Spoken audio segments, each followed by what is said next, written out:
Busy week for President Trump, including some more whiplash on his tariff policy and a farewell event at the White House for Elon Musk. Well, it seems these days there's never a slow week in politics. Let's bring in NBC's Kristen Welker from Meet the Press. So, Kristen, Congress, they'll be back on Monday from their break. The Senate will be facing the big, beautiful bill when they return. You're interviewing Georgia Senator Raphael Warnock on Sunday's show, and we can presume to know how he'll vote on this bill, but there seems to be a long journey ahead for this bill in the Senate.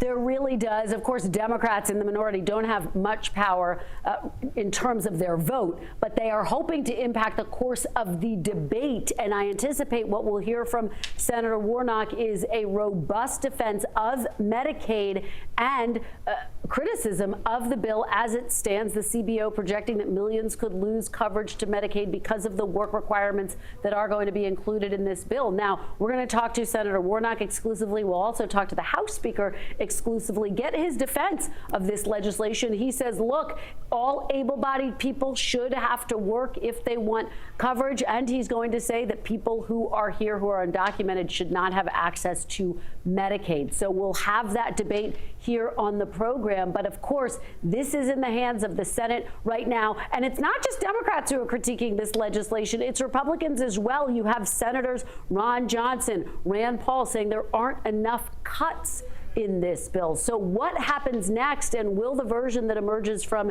the Senate be able to pass through the House? House Speaker Mike Johnson is urging his Senate colleagues not to make too many changes. So we'll have to see how it all shakes out, Faith. Yeah, something we saw from Republicans on the House side, too, some holdouts there. Kristen, you'll also have House Speaker Mike Johnson on the show Sunday. He got that big, beautiful bill through the House, mind you, with a very slim majority. President Trump, though, he seems pretty happy with how the Speaker navigated this.